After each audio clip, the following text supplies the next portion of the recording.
안녕하십니까. 오늘은 특별한 제목으로 식물 세계를 우리 함께 연구해 보겠습니다. 오늘 드릴 말씀의 제목은 성경의 식물들의 상징적 의미입니다. 성경에는 참으로 많은 식물들이 언급되어 있습니다. 물론 성경의 주인공은 사람이지만은 사람이 사는 그 환경과 또 사람이 사용하는 먹고 또는 이용하는 그 대상으로서의 식물은 대단히 중요한 몫을 차지하고 있습니다. 성경에는 면밀한 자들의 연구에 의하면 128종의 식물들이 언급되어 있습니다. 주로 이 식물들은 성경의 무대인 바빌로니아, 그 다음에 팔레스타인, 이집트, 오늘날의 터키에 해당하는 소아시아와 또 조금 더 멀리 서쪽으로 가면 그리스와 로마, 이 지역이 이른바 성경 땅입니다. 바이블 랜드라고 그러죠. 그 지역에서 고대에 사람들이 활용하거나 또 환경으로서 가지고 있던 식물들입니다. 이 128종의 식물들 그 모두를 다 우리가 보기에는 시간도 부족할 뿐만 아니라 너무나 사용 빈도가 적은 것은 연구하는 데도 제한이 있기 때문에 약 30종을 조금 깊게 우리가 공부하고 나머지 또 상당한 부분은 그 모양을 소개해 드리는 것으로 지나가겠습니다. 그래서 오늘 성경의 식물들의 상징적 의미, 그 첫 번째는 무화과입니다. 이 무화과는 성경에 63회 언급되어 있습니다. 비교적 많이 언급되어 있습니다. 그러나 왜 이 무화과를 맨 먼저 언급하는 거니? 아담과 하와가 에덴 동산에서 말하자면 불순종함으로 죄를 지은 직후에 가장 먼저 이용하거나 접한 나무가 무화과 나무입니다. 창세기 3장 7절에 나오는데요. 자기가 죄를 지어가지고 온 몸이 벌거벗은 것으로 나타납니다. 죄를 짓기 전에는 이렇게 아주 영광의 좋은 두루마기 같은 것을 입고 있었지만 죄를 지으면 없어질 때에 부끄러워서 자기의 몸을 가리우기 위해서 앞에 보이는 바와 같은 이 무화과의 잎사귀들을 엮어서 치마를 만들었다 하는 그 기록에서 처음으로 나옵니다. 그래서 이제 세월이 많이 지나면서 이스라엘의 히스기야라고 하는 왕이 병에 들었을 때 이 나무 이것을 양료로 이용하는 이야기가 이사야서 38장 20절에 나옵니다. 자, 무화과는 이렇게 과일이 달렸을 때 모습이고 이것을 따서 이제 가운데를 이렇게 자르면 내부의 모습은 이렇습니다. 요즘은 한국에 이 무화과가 많이 수입돼서 잡숴보신 분들도 많이 계실 것입니다. 두 번째로 우리가 볼 나무는 감람나무입니다. 나무인데 흔히 올리브 나무라고도 합니다. 올리브 기름을 이 나무에서 짜옵니다. 팔레스타인, 이스라엘에는 제일 많은 나무가 이 감람나무입니다. 사마리아 가면 감람나무가 아주 쫙 알리다시피 있고 예루살렘에도 소위 감람원이라고 하는 겟세마네 동산에는 이 나무의 아주 큰 그 모양을 볼 수가 있습니다. 이 나무는 성경에 67회 언급되어 있고요. 노아가 이제 홍수를 만나가지고 1년 동안 방주에 있다가 나오지 않습니까? 그 나오기 전에 땅에 물이 좀 없어졌나 확인하기 위해서 그 날짐승을 보냅니다. 까마귀도 보내고 비둘기도 보내는데 비둘기를 보냈더니 이 감람나무에 잎사귀를 물고 왔습니다. 그걸 보고 노아가 물이 많이 이제 가라앉았구나 이런 것을 느끼게 했던 것입니다. 우리의 감람 올리브나 고대의 올리브나 모양이 똑같습니다. 세 번째는 이제 포도인데요.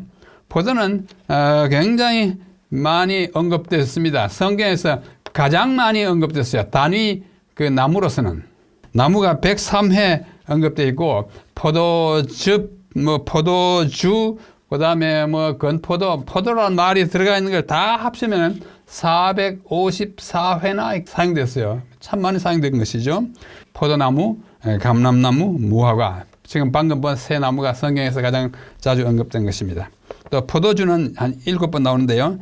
포도주는 사람이 마심으로써 정신을 몽롱하게 해서 사람을 타락시키는 그런 일을 하고 있습니다. 또 생활 필수품으로 사용됐지만은 상징적으로는 분노의 포도주, 진노의 포도주라는 말이 요한계시록에 나오는데요. 사람에게 죄의 결과를 당할 때 진노의 포도주를 당한다 이렇게 표현되어 있습니다. 그 다음에 네 번째는 종려나무인데요. 종려나무는 성경에 36번 언급되어 있고 영어로는 palm tree, P-A-L-M tree. palm이라고 하는 것은 이 손바닥을 말하죠. 이것을 성경에는 종려나무라고 주로 번역되어 있는데 대추야자나무라고도 합니다. 우리나라 대추나무하고는 조금 더 다르죠. 아열대성 과목으로서 열매는 식품에 쓰고 저 나무는 건축자재로 쓰입니다. 이것은 성경에 상징적으로 사용될 때는 승리의 상징입니다. 종려나무 가지를 꺾어서 막 가면은 승리의 행진을 하는 것입니다. 예수님께서 감람산에서 내려오실 때 종려나무를 들고 호산나 주의 이름으로 오시는 이여 할 때 그 나무가 바로 이 종려나무예요. 대단히 좋은 나무입니다. 이 종려나무가 저렇게 머리를 풀어헤친 듯이 아주 꼿꼿이 높이 서 있는 모습을 우리가 여기서 볼 수가 있습니다. 다섯 번째는 백향목입니다. 이것도 꽤 자주 언급됐어요. 77회 되는데 백향목은 팔레스타인이라고 하는 그 큰 땅덩어리 중에 조금 북쪽인 레바논에 가장 많습니다. 성경에는 레바논의 백향목이라는 이름으로 자주 언급됩니다. 그래서 이것은 아주 깨끗하게 하는 그 능력을 가진 것처럼 또 정결하게 하고 뭐 예식에 많이 사용되는 나무 가지이기도 합니다. 보시다시피 나무가 아주 우람해서 건축 자재로 많이 쓰였고 또 부여와 번영의 상징으로 레바논의 백향목 그러면 아주 우람한 나무 그것을 만약에 가지고 있다면 그는 굉장히 큰 부자 그것으로 집을 지었다면 아주 화려한 집 이렇게 부여의 상징으로 아주 자주 사용되었습니다. 이 백향목을 좀 더 가까이서 본 솔방울 같은 방울과 잎사귀 들입니다. 여섯 번째는 조각목이라고 하는 나무예요.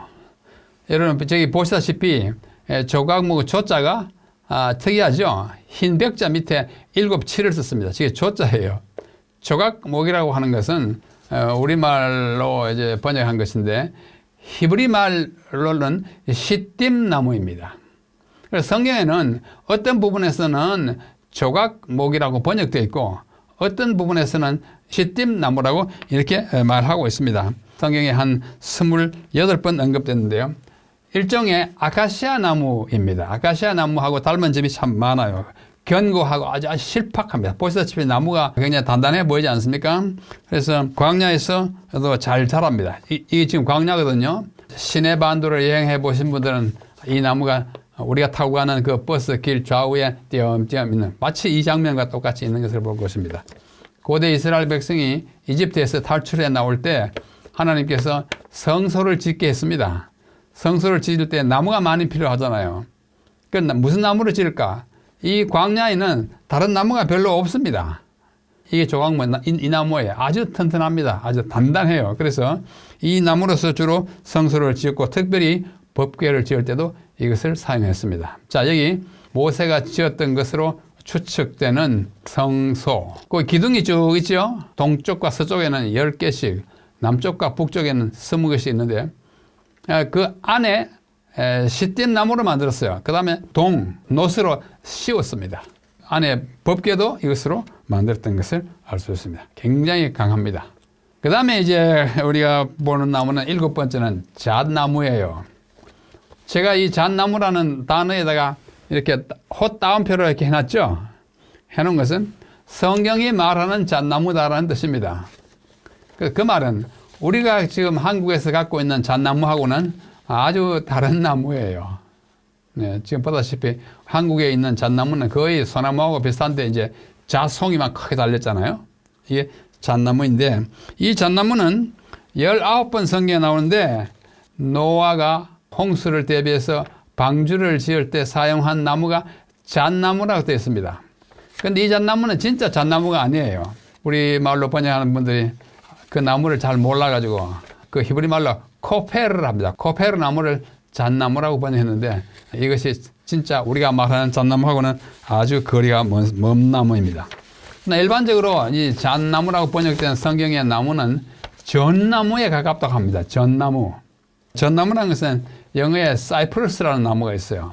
이 나무가 그 나무에 속할 거예요. 그래서 아주 고귀한 목재로 사용되었고 특별히 조선, 배를 짓거나 건축, 건물을 지을 때 이 나무를 목재로 사용한 것을 성경에서 볼 수가 있습니다.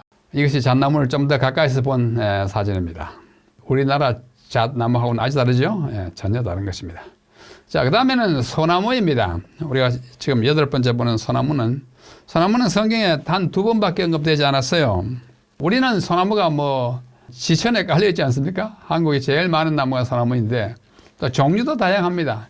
지금 보시는 바와 같이 조금만 이 키가 올라가다 가지가 이렇게 벌어지는 이런 소나무도 있고, 아니면 아주 길게 이제 올라가서 하는 것도 있고, 참 소나무, 우리 주변에도 각양한 소나무가 있는데 팔레스타인에 소나무가 있긴 있지만은 우리나라처럼 흔하지는 않아요. 그래서 이 소나무는 침엽수로서 상록수잖아요. 예, 특이하고 존귀한 상록수로 이사야서에 2번 언급되어 있습니다. 이 소나무 그러면 그 기계, 품위, 아름다움을 상징하는 소나무입니다. 우리나라 소나무와 닮은 점이 많지만 또 그 지방의 소나무로서 저런 모습을 한 것이 많이 보입니다. 또 다른 소나무죠. 아마 이 소나무는 한국 소나무와 똑같은 그런 소나무로 보입니다.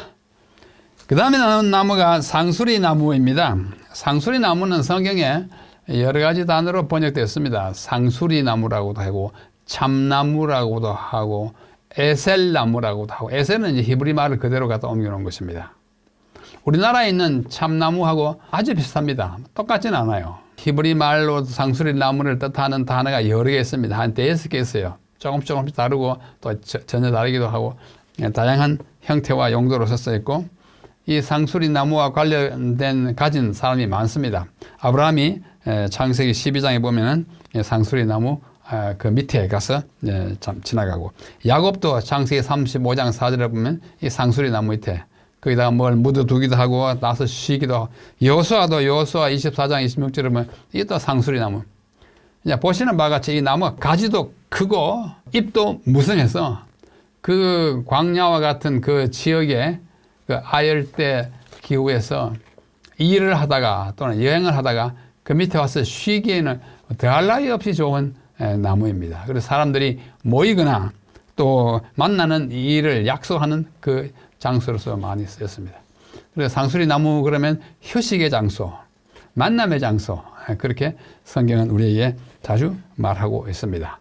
자, 상수리 나무가 이제 가을이 돼서 오래만 모습은 같지만은 색깔이 좀 달라지죠. 상수리 나무입니다. 그 다음에 이건 살구나무입니다. 살구나무는 파단행이라고 하는 이름으로 성경에 나타나요. 우리나라 살구나무보다는 덩치가 좀 크고 아마 거의 비쌀 거예요. 자주 언급되지 않지만은 한 10번 언급되어 있습니다. 성소의 등대 있지 않습니까? 등대에 그 꽃잎 모양을 이렇게 조각을 했는데 그것이 살구나무 형태로 되어 있습니다. 이게 살구꽃이에요. 우리나라 살구꽃하고 거의 같습니다. 자, 여기 바로 성소의 등대예요. 등대, 우리 흔히 촛대라고 합니다만 이거는 초를 켜지 않고 등을 켰기 때문에 등대라고 이렇게 표현합니다. 그 옆에 성경 구절 출애굽기 25장 33절로 34절을 제가 인용했는데요. 등대의 이편 가지에 살구꽃 형상의 잔 3개. 보십시오. 예, 올라가는데 하나, 둘, 3개죠. 또 저편에도 하나, 둘, 셋 꼭지 이렇게 달린 것이 이게 바로 살구꽃 형상입니다. 등대에서 나오는 6가지, 좌우로 3개씩이니까 6가지하고 가운데 거 합쳐가지고 7개이고 그 7개의 가지에 7개의 등이 있습니다. 이것이 가지에도 또 줄기에도 전부 나와 있는 그 뾰족뾰족한 것들은 살구꽃 형상의 모양입니다. 그러니까 이 살구꽃이 참 중요했어요. 또 아론의 쌍난 지팡이에서도 그 싹이 뭐냐면 살구꽃이 피고 살구 열매가 맺혔어요. 광야에서 오랫동안 사용했으니까 깡마른 지팡이인데 거기서 하룻밤 사이에 뭐가 났어요? 우미 돋고 꽃이 피고 열매가 맺혔어요. 죽었던 나무에서 열매가 맺힌 것. 그래서 생명과 부활을 상징합니다. 살구꽃 그러면 항상 부활과 생명. 이 등대에 왜 이 살구꽃을 만드는 거 하니? 이 등대는 생명의 불이에요. 생명의 등대라는 것을 가르쳐주기 위해서 아주 두터운 상징을 안고 있는 것이 살구입니다. 좀 더 확대하면 이렇죠. 이건 금으로 만들었습니다. 굉장히 우람하게 보이지 않습니까? 이 살구입니다. 자, 11번째는 석류입니다. 한국에서 볼 수 있는 석류와 같은 모양입니다. 저도 어릴 때 저희 집에 뒷밭에 석류나무가 2그루 있었어요. 그래서 가을이 되면 열매가 이렇게 자동적으로 딱 갈라집니다. 그럼 안에 알갱이, 그 씨가 들어있잖아요. 탐스러워 가지고 가서 이렇게 따서 이렇게 먹어보면 얼마나 신지 아주 그야말로 얼굴을 찡그릴 수밖에 없을 정도로 신 맛을 내는 것이 석류였습니다. 이 석류가 성경에 28회 언급되어 있는데, 근데 이상하게도 성경에는 이 석류를 사랑을 노래하는 애가, 사랑의 노래, 연가에서 자주 사용됩니다. 여러분들께 잘 아시는 바와 같이 성경에는 남녀 간에 또는 부부 간에 또는 신혼을 앞둔 남녀 간에 아주 아름다운 그 마음을 노래하는 아가 그 아름답다, 아주 우아하다 할 때 아자예요. 아가라는 노래가 있는데 거기는 사랑의 노래인데 6장 6절로 7절 11절 7장 12절에 보면 이 석류가 언급되면서, 자, 이 석류는 우리말로 석류잖아요. 석류. 석자가 돌석자입니다. 단단해요. 물론 더 단단한 호두도 있지만 과일 중에 아주 단단한 석류입니다. 사랑이 견고할 것을 바라는 사람의 심리가 되어 있고, 제사장의 예복에도 쓰여 있습니다. 자, 석류를 깨면 안에 이렇게 씁니다. 얼마나 먹음직합니까? 제가 이런 석류 맛을 어릴 때 봤기 때문에 얼마나 시다는 느낌을 가지고, 제가 공부하는 동안에 미국에서 한번 시장에 갔더니 석류가 이만한 게 있어요. 진짜 이만해. 내 머리보다 조금 작은 거예요. 어린아이 머리만한 석류가 팔더라고요. 그래서 보자마자 어릴 때 그 석류 맛 때문에, 그래도 너무 크고 탐스러워서 우리 아이들과 함께 그걸 하나 샀습니다. 집에 가서 큰 칼로 이제 딱 깨니까 꼭 이와 같이 됐어요. 근데 뭐 아주 시다고 하는 그런 맛을 예측하면서 딱 먹어봤더니 신맛은 전혀 없고 얼마나 흠신하고 얼마나 맛이 좋은지 달았어요. 신맛이 거의 없었어요.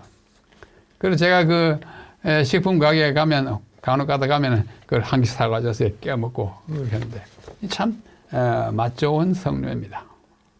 자, 이게 바로 대제사장의 예복인데요. 대제사장의 예복에는 7개의 부분이 있습니다. 맨 아래 1번 백색 예복. 왜 거꾸로 해놨냐면 옷을 입는 순서로 하되 맨 위에 것이 맨 위에 있기 때문입니다. 자, 맨 위에 그 발을 덮고 있는 흰색 예복이 있고, 그 다음에 청색 예복, 파란 부분 있죠?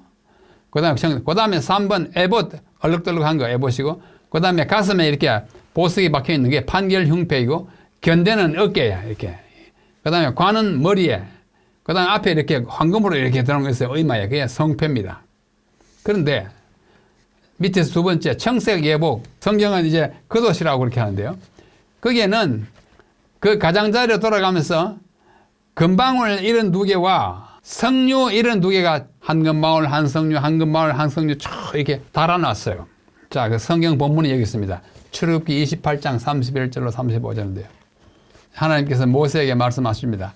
너는 에봇 받침 겉옷을 전부 청색으로 하되, 아까 청색이었잖아요. 두 어깨 사이에 머리 들어갈 만큼 구멍을 내고 그 가장자로 돌아가면서 청색, 작색, 홍색 실로 석류를 수놓고, 석류는 말하면 안 되니까 그 수를 놓고, 금방울은 금으로 만든 방울이에요. 영어로 하면 골든 벨, 간격하에 닿을 때 그 옷, 파란 옷 가장자리로 돌아가면서 한 금방울 한 석류, 한 금방울 한 석류가 이렇게 가지고 72개씩.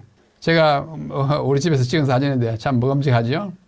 제가 이란이라는 나라를 이제 공부하기 위해서 한 달 동안 방문할 때 그 나라에 석류가 엄청 많아요. 이란이 이 석류의 원산지라고들 합니다.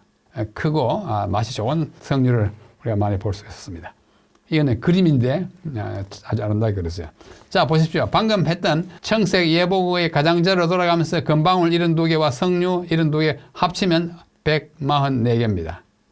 144개 하면 요한계시록 7장과 14장에 있는 14만 4천 사람이 멀던 생각이 납니다. 그래서 이 금방울은 뭐냐면 소리를 내는 것이고, 석류는 그 열매를 보여주는 것이에요. 금방울 소리를 내는 것은 증거 또는 전도, 선전을 말합니다. 하나님의 말씀을 선포하는 것이고, 석류는 뭐예요? 씨. 마태복음 13장에 예수님이 말씀하시기를 천국은 마치 씨 뿌리는 자와 같다. 씨를 뿌리는 것은 전도예요. 그래서 금방울로 소리 내고 성령의 씨를 뿌리는 것은 전도 활동을 하는 것이 이 대제사장의 가장 큰 임무 중에 하나인데, 그렇게 잘하는 사람이 앞으로 14만 4천에 포함될 것이 아닌가, 그런 기대를 하게 됩니다. 제 자신의 기대입니다만은 앞으로 두고 봐야겠죠. 그 다음에는 이제 사과나무입니다. 12번째. 사과나무는 우리나라 사과나무와 똑같습니다. 예, 사과꽃도 그렇고, 이것은 특별히 그 모양이나 맛에 대해서 설명할 필요 없는데, 이 사과는 성경에 딱 4번 사용됐어요. 그래서 아가라고 하는 그 책에 보면은 이 사랑을 노래할 때 사과나무가 언급이 되고, 애인을 묘사할 때 사과처럼 예쁘다 이러면서, 또 잠언에 가보면 25장 11절에 보면 금사과라는 말은 금사과. 경우에 합당한 말은 아로새긴 언쟁반의 금사과. 아주 말을 아주 적당하게 표현하고 아주 적확하게 이렇게 나타낼 때 그걸 금사과 같다 이렇게 표현합니다. 아주 좋은 상징이죠. 예, 사과 그렇게 사용이 됩니다. 그 다음에는 이제 뽕나무입니다. 13번째요. 성경에 뽕나무라는 나무가 11번 언급되어 있는데, 이 뽕나무는 우리나라 뽕나무하고는 좀 다릅니다. 그래서 제가 여기서도 이렇게 따옴표를 붙여놨죠. 뽕나무 좌우에 헛따옴표 이렇게 붙여놨는데, 이것은 성경이 말하는 뽕나무인데 우리 뽕나무하고는 다르다는 뜻입니다. 우리나라 뽕나무는 이제 누에의 그 밥으로 이렇게 키우고, 거기서 나오는 오디는 또 맛있게 우리 아이들 잘 먹고 합니다만은, 성경에 나오는 뽕나무는 그와 다른데, 이거는 무슨 나무냐? 돌무화과라고 합니다. 돌무화과. 무화과는 앞에서 봤는데, 이거는 돌이 앞에 붙으면 좀 야생, 또 무화과보다는 맛이 없거나 시시한 것, 그래서 이 돌무화과라고 하는 것입니다. 이 뽕나무라고 언급되어 있지만은 돌무화과인데, 첫 번째 언급된 것은 다윗 시대에 이 뽕나무에 소리가 나는다는 얘기, 그런 얘기로 나옵니다. 또 예수님이 여리고라고 하는 성에서 사람들을 이렇게 만나서 이야기하고 거리를 지나가는데, 한 사람이 예수님을 보고자 하지만은 키가 너무 작았어요. 그걸 할 수 없이 나무에 올라갑니다. 그 나무가 뽕나무에 올라갔다 이렇게 말. 이게 그 뽕나무입니다. 이게 여리고에서 찍은 사진입니다. 전설에 의하면 바로 이 뽕나무에 삭개오라고 하는 그 세무서원 세리가 올라가서 예수님을 보다가 예수님이 그 밑에 와서 삭개오야 내려오너라, 오늘 내가 너희 집에 하룻밤 자고 가겠다, 이런 말을 누가복음 17장에 나와요. 물론 이 나무가 삭개오가 올라갔던 그 나무는 아닙니다. 왜냐하면 저 나무는 기껏해야 몇백 년밖에 되지 않아요. 그러나 이런 종류의 나무에 삭개오가 올라갔다는 것을 우리에게 말해주는 뽕나무, 소위 뽕나무입니다. 자, 이거는 삭개오가 그 나무에 걸터 앉아가지고 예수님을 내려다보는 장면. 예수님은 삭개오를 쳐다보면서 내려오너라, 손으로 이렇게 하는 모습이 보이죠? 이는 모자이크 그림이에요. 그 다음 14번째는 로뎀나무 있습니다. 로뎀나무라는 나무가 성경에 4번 언급되어 있는데, 현대말로 하면 대싸리 나무라고 합니다. 대싸리. 역사를 아시는 분들은 엘리야라고 하는 선지자가 아합 왕과 그 부인의 왕후에 미움을 받아가지고 도망가지 않습니까? 도망가다가 로뎀나무 아래서 쉽니다. 나무가 크기 때문에, 나무가 한 7m, 8m 돼요. 그래서 그 밑에서 한숨 자고 가는 그 로뎀나무, 엘리야의 쉼터로서 아주 유명합니다. 자, 로뎀나무의 꽃이 피면 이렇습니다. 노란 꽃도 피고 흰 꽃도 핍니다. 아름답죠? 그 다음에는 이제 향나무인데요. 향나무. 우리나라는 이제 향나무가 있잖아요. 우리가 제사 지낼 때 향을 피운다든지 그 향인데, 팔레스타인에도 향나무가 있는데 우리나라에 있는 향나무와 똑같은 향나무가 아니에요. 그래서 제가 또 이렇게 따옴표 또 붙여놓은 것은 우리나라 향나무하고는 똑같은 건 아니다, 이런 뜻으로 제가 붙여놓았습니다. 이 향도 많이 언급돼요. 향으로서 많이 언급되고, 향나무는 몇 번 안 되지만 향이라는 글자가 분향, 향나무, 향 다 합치면 346회나 향이 대단히 중요해요. 왜냐하면 성소에서 봉사할 때 그 태우는 향, 냄새나게 하는 분향하는 향이 늘 사용되기 때문입니다. 또 향을 만드는 또 방법도 있을 거예요. 성경에 말하는 향나무는 이것이라고 하는 학설도 있고, 진짜 어떤 나무인지는 확실하게 딱 꼬집지는 어려운 그런 향나무입니다. 어떤 사람들은 알레포 소나무를 가리키는 것이다. 그게 굉장히 향내가 짙기 때문에 그럽니다. 또 페니키아 노간주 나무이기도 하다는 말도 있고, 하여튼 아름답고 또 가치 있고 냄새를 아주 아름답게 풍기는 나무로서의 향나무가 있었습니다. 이게 또 다른 향나무의 모양입니다. 우리가 너무 멀리서 보기 때문에 자세한 모양을 알 수 없지만 향나무예요. 이거는 개수입니다. 개수. 성경에 개수나무 개자가 들어가는 식물이 3개 나옵니다. 하나는 개수나무죠. 그 다음에 계피, 그러니까 개수나무의 껍질, 계피. 우리도 계피 한약방에 가면 많이 볼 수 있고 우리가 먹어보지 않습니까? 좀 쉽게 단맛이 있는 계피. 그 다음에 하나는 육계라고 하는 겁니다. 고기, 육자에다 개수나무 개자 쓴 것인데요. 이 개자가 들어가는 이 단어들이 3개나 있는데 다 비슷비슷합니다. 확실하게 구분하기는 힘들어요. 똑같은 단어를 여기서는 계피, 여기서는 개수, 여기서는 육계 이렇게 성경에도 그랬어요. 아주 확실하게 한 단어를 뭐로 번역한다고 정해놓지 않았기 때문입니다. 그래서 이 개수나무에서 뭘 하냐면 기름을 짰어요. 제사장들의 머리에 기름을 부을 때 그 관유라고 그래요. 관유를 만드는 기름을 여기서 짜냈습니다. 잠언 7장에 보면은 침상, 침대를 화려하게 하는 것을 묘사하는 데에 개수가 들어갑니다. 아주 호화로운 삶의 그 모습을 표현할 때 개수가 들어가고 있습니다. 이 개수입니다. 이 개수나무 꽃이에요. 아름답죠? 아주 아름다워요. 그 다음에는 버드나무입니다. 17번째. 성경에 버드나무는 버드나무로도 나타나고 또 버들로도 나타나고 또 수양버들나무, 수양버들나무라고 우리 그러지 않습니까? 이렇게 늘어져 있어요. 강가에, 호수가에 저렇게 아주 평화스럽게 길게 늘어져 있습니다. 우리나라에서 봐도 이렇게 휴식과 시원함을 줍니다만은 팔레스타인과 같이 하열대 지방, 더운 지방, 광야 같은 지방 이런 나무가 한 그루 있으면 이거는 굉장한 참 인기 있는 그런 나무가 될 것입니다. 이사야 44장 4절에 보면 이 버드나무처럼 자란다는 신속하게 자라고 아주 많이 번영하는 것을 상징할 때 이 버드나무처럼 뻗어간다. 그런데 이 버드나무를 사람들이 이렇게 좋아서 모여 들어가지고 거기서 뭘 또 했는가니 우상숭배를 이 버드나무에 그늘에서 했습니다. 우상숭배의 장소로도 사용된 것이 있습니다. 특별히 시편 137편에 보면은 바벨론의 포로로 잡혀간 유다인들이 바벨론 강가의 버드나무에 그들의 악기, 수금을 걸어놓고 우리가 시온의 노래를 불렀다고 하는 말이 나옵니다. 아주 그 애상, 깊이 슬픔의 상처를 입는 유대인들의 그 한많은 노래를 부르는 애상의 나무입니다. 이 버드나무를 좀 더 가까이서 보면 우리나라 버드나무나 다를 바가 없습니다. 아주 길게 그 잔가지를 늘어뜨리는 것이죠. 그 다음에 18번째는 백단목이에요. 백자는 흰 백자이고 단군왕금 할 때 단자입니다. 백단목인데 성경에 6번 언급되어 있습니다. 이것은 대단히 중요한 나무로 간주됐어요.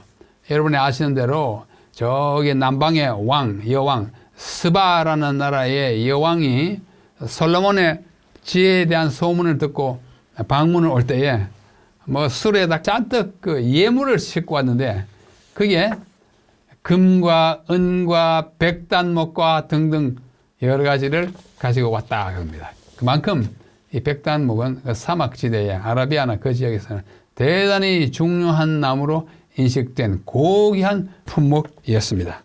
악기를 만들거나 또 건축하는데 이것이 사용됐습니다. 여기 찍힌 사진은 그렇게 오람하지 않지만 이렇게 좀 크면은 건축 자재로도 쓰이는 아주 중요한 나무였습니다. 백단목이라고 했습니다. 그 다음에 19번째는 화석류. 화자는 꽃화자이고 석류는 석류할 때 석류인데요. 화석류라고 합니다. 성경에는 화석류라고 되어 있고 6번 언급됐어요. 그러나 일반적으로 식물학에서는 이것을 도금냥이라고 합니다. 도금냥. 도자는 복숭아 도자이다. 세금자이다. 양. 아무개 김양, 박양 할 때 양, 아가씨 양자예요. 도금냥. 영어로는 myrtle, 몰세라고 그러는데 아주 상록에 겨울에도 잎이 낙엽이 지지 않는 관목입니다. 키가 작은 나무예요. 그래서 키가 작다고 이렇게 작은 게 아니고 뭐 사람 키만큼 이렇게 자라는데 울타리용으로 많이 쓰였습니다. 상록이고 또 키가 작으니까 크지 않으니까 울타리용으로 자주 사용되었고 이사야서와 스가랴서에 이 화석류에 대한 이야기가 나옵니다. 좀 더 가까이 꽃을 보면 이렇게 생겼습니다. 화석류, 현대말로는 도금냥 이렇게 표현합니다. 그 다음에는 황량목이라는 나무가 나와요.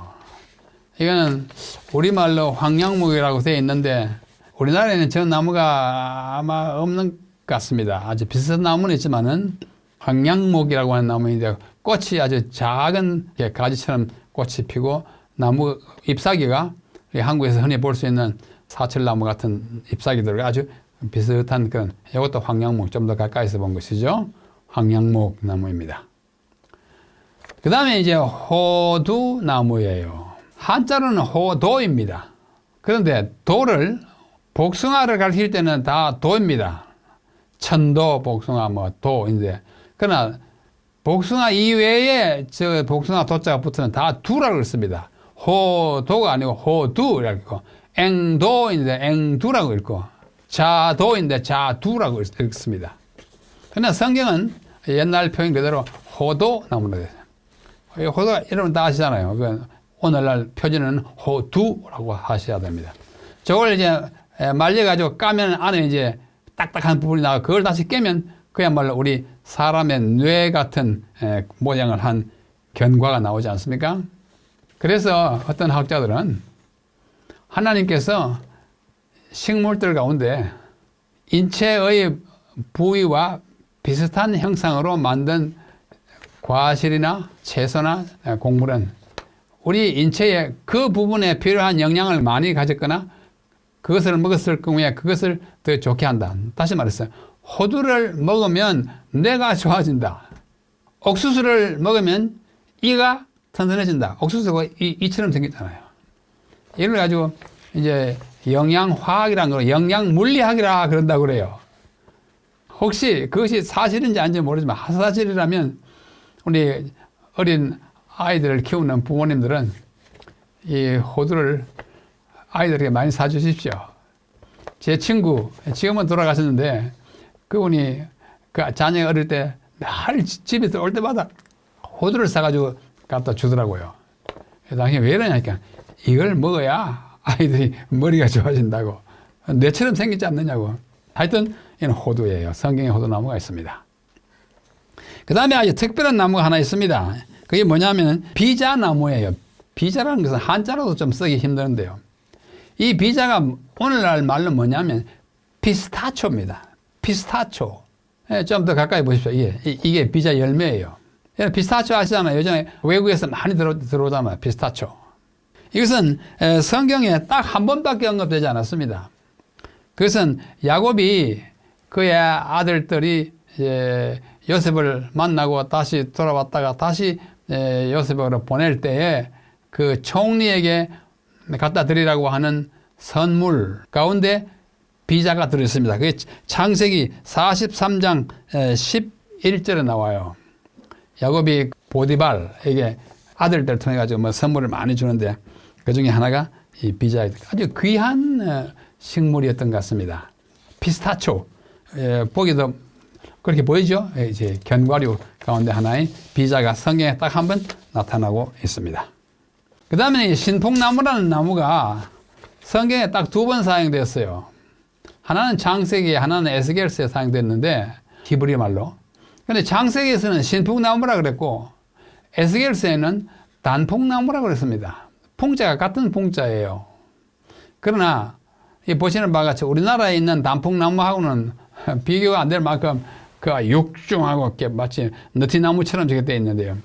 하여튼 그 지역에 있는 특별한 나무인데 잎이 단풍처럼 생긴 신풍나무입니다. 아주 귀한 나무였다고 보입니다. 잎의 모양을 가까이서 보면은 거의 단풍나무 잎처럼 생겼죠? 그렇게 생겼어요. 그 다음에 열매를 보면은 이렇게 가시 같은 것이 돋아 있고 그 안에 이제 과일이 나오게 될 것입니다.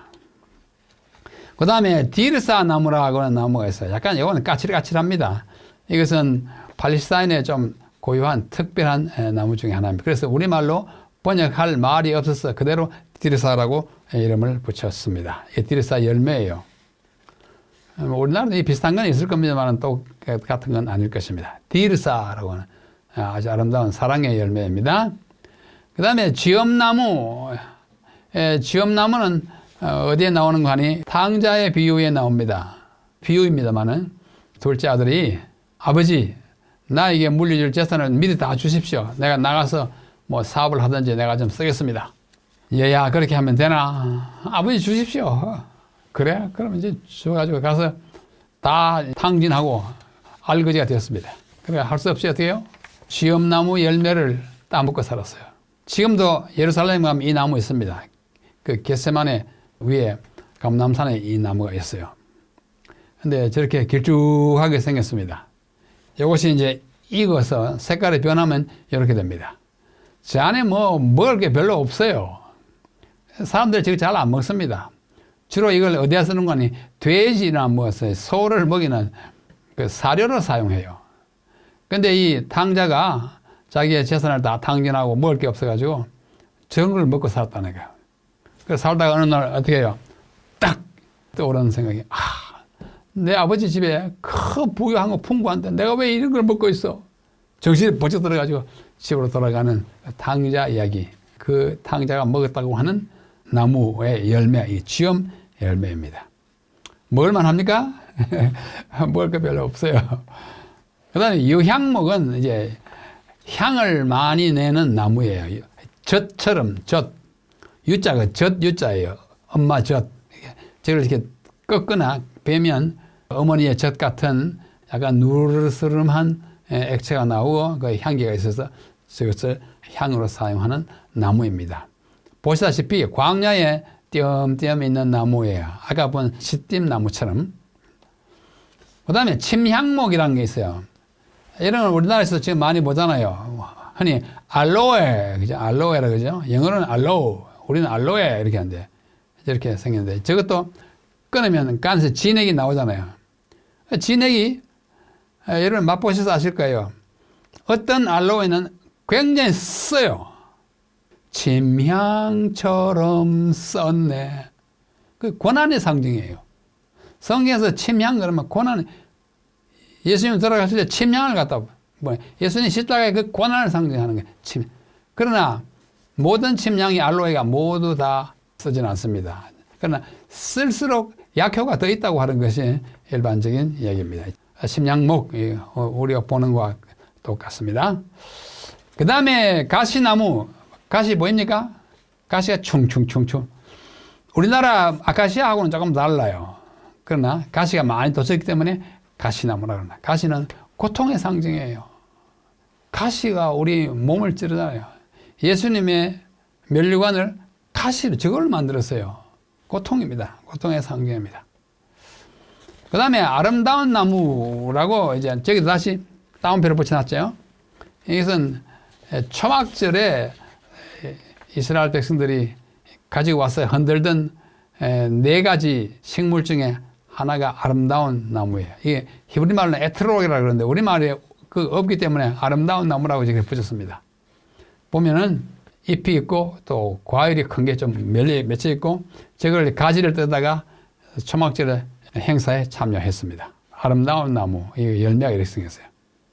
그 다음에 떨기나무가 성경에 한 2가지 나오는데요. 이거는 예레미야의 떨기나무예요. 모세가 봤던 출애굽기 3장에 있는 떨기나무는 실제적인 나무가 아니고 그것은 떨기나무처럼 보인 환상이었습니다. 불꽃이요. 이거는 예레미야 떨기나무는 이렇게 생겼어요. 보다시피 가시 같은 것이 좀 돋아있고 열매도 간혹 열리는 아주 특이한 우리나라에서는 볼 수 없는 예레미야의 떨기나무입니다. 자, 그 다음에 이제 합판체입니다. 이름부터 보십시오. 합은 합하는 거예요. 남녀가 합하는 것입니다. 환희, 기쁨. 남녀가 합하여 환희를 느끼게 하는 채소. 이 합판체는 근동지방에서는 남자가 먹거나 여자가 먹거나 간에 먹으면은 이성을 그리워하는 마음이 생긴다고 하는 채소예요. 또 여자가 이것을 먹으면은 잉태, 아이 배는 일을 도와준다고 하는 그런 전설이 섞여 있는 채소입니다. 열매가 이렇게 생겼어요. 사랑의 열매. 마르틴 루터는 이것을 번역할 때, 우리말로는 합한체를 독일어 성경 번역할 때 리베스 아플, 사랑의 사과 이렇게 번역했어요. 그래서 성욕을 일으키거나 임신을 잘하게 하는 촉진제라는 상징적 의미를 지니고 있는 이 과일이 합환채입니다. 이름도 참 그럴듯하게 지었습니다. 합환채라고 했어요. 합환채는 지중해 연안과 근동지방에 널리 자생하는 다년생 초본이다. 영어로는 맨드레이크라고 하는 이 식물로서 가지만한 크기의 향기로운 열매를 맺으며 땅속으로는 인삼처럼 갈라진 뿌리가 있어요. 사람처럼 생겼어요. 고대인들은 이것이 최음제, 성욕을 일으키는 약 또는 수태 촉진제의 기능을 하는 것으로 믿었다. 실제로 그런지 안 그런지 몰라요. 그렇게 그들이 믿어왔어요. 그리하여 사랑의 과실 또는 사랑의 사과라고 불립니다.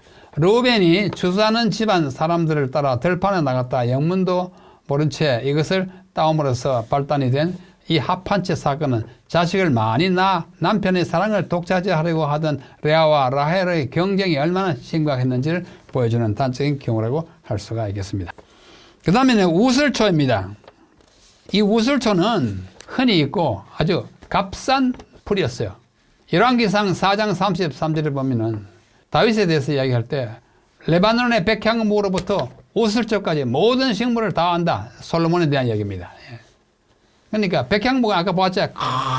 큰 나무에서 아주 작은 풀, 백향목에서 우슬초까지 가장 흔하고 헐한 것이었어요. 그러나 이것은 제사이나 성수에 쓸 때는 이것을 피에 발라가지고 뿌려버려서 우슬초는 정결케 하고 죄를 씻는 상징을 가지고 있어요. 다윗이 죄를 범하고 난 다음에 시편 51편 7절에 보면 우슬초로 나를 정결케 해달라고 그렇게 말합니다. 정결케 하는 상징을 갖고 있기 때문에 그렇습니다. 우슬초. 그 다음에는 이제 갈대입니다. 갈대. 성경에 갈대, 갈, 창포, 부들 등등으로 번역이 되는데요. 우리나라 갈대하고 모양은 똑같잖아도 아주 비슷한 갈대 하면 자주 쓰이는 게 뭡니까? 흔들리는 갈대. 바람에 흔들리는 갈대. 지조 없고 또 마음이 견고하지 못한 갈대. 또 상한 갈대. 상하기 쉽고 잘 흔들리고 뜻이 견고하지 못한 것의 상징입니다. 가을이 되면 이렇게 색깔이 좀 변하겠죠? 갈대 창포라고도 합니다. 그 다음에 이거는 박.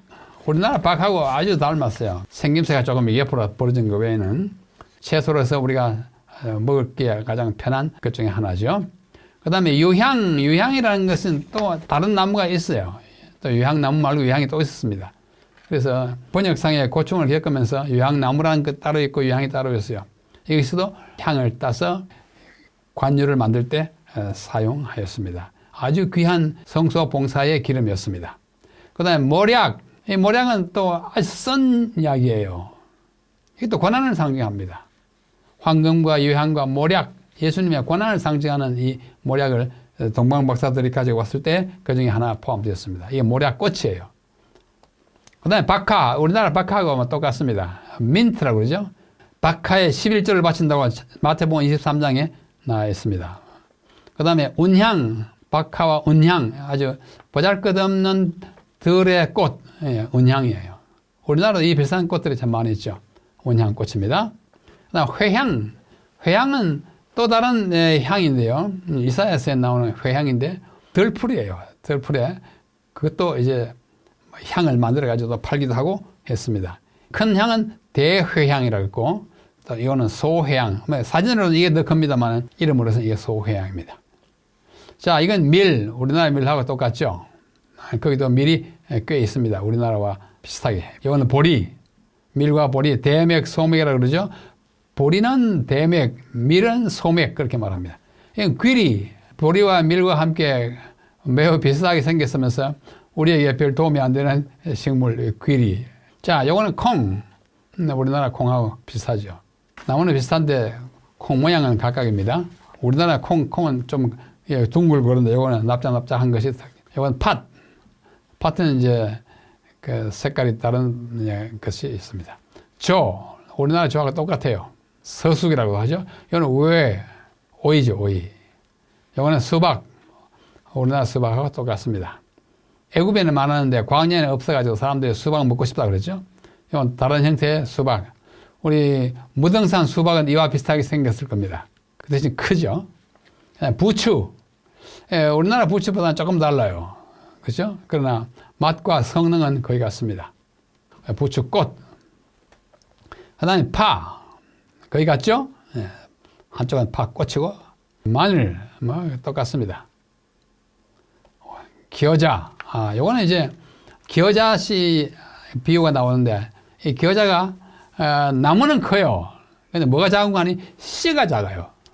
기어자 나무가 우리 키보다 더 자랍니다. 풀로서 자라는데 씨가 작아요. 그래서 네가 기어자씨 하나만한 믿음이 있다면 뭐 이런 말이에요. 가시 어디 나오냐면 만나를 설명할 때 씨와 같다 이렇게 말이 나요. 모양이 이렇습니다. 우리나라 말로 뭔지 몰라가지고 그냥 가시라고 그랬어요. 꽃이 예쁘죠, 작지만. 요거는 삶. 우리나라 삶하고는 꽃 같지 않아요. 또 이렇게 따옴표 붙였는데요. 하여튼 이것을 키워가지고 어떻게 해요? 줄기를 뽑아서 옷감을 만드는 일종의 삶. 목화는 우리 목화하고 똑같습니다. 가라지는 곡식 사이에서 나가지고 영양을 빨아먹죠. 근데 이걸 뽑아야 돼. 다 뽑아낼 때 잘못 뽑으면 이제 벼나 뭐 유용한 걸 뽑으니까 추수 때까지 다 두라고 예수님 말씀하셨지 않습니까? 이거는 쑥, 우리나라 쑥하고 조금 다르지만 같은 쑥입니다. 이거는 우리나라 쑥하고 거의 닮았죠. 그 다음에 독초라고 번역된 말의 그 식물이에요. 이거는 우리나라 뭔지 몰라가지고 그냥 독초라고 그럽니다. 그 다음에 백합화, 우리나라 백합화 같아요. 그 다음에 이거는 수선화인데 수선화라는 말과 백합화라는 말은 히브리 말로 똑같은 말이에요. 그런데 한 번은 수선화라고 번역했고 또 다른 한 두 번은 백합화라고 번역했습니다. 근데 보다시피 색깔은 다를 수 있지만 모양은 같은 모양을 가지고 있습니다.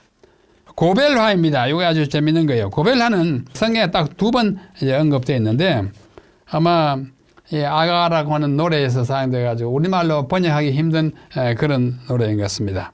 그래서 아가에서 사랑을 노래할 때 이 말을 썼고 향기가 아주 좋다고 그래요. 그래서 예물로서 사용하거나 종교 의식에서 사용할 때 이 고벨화가 많이 사용됐습니다. 고벨도 히브리 말 그대로 한 것입니다.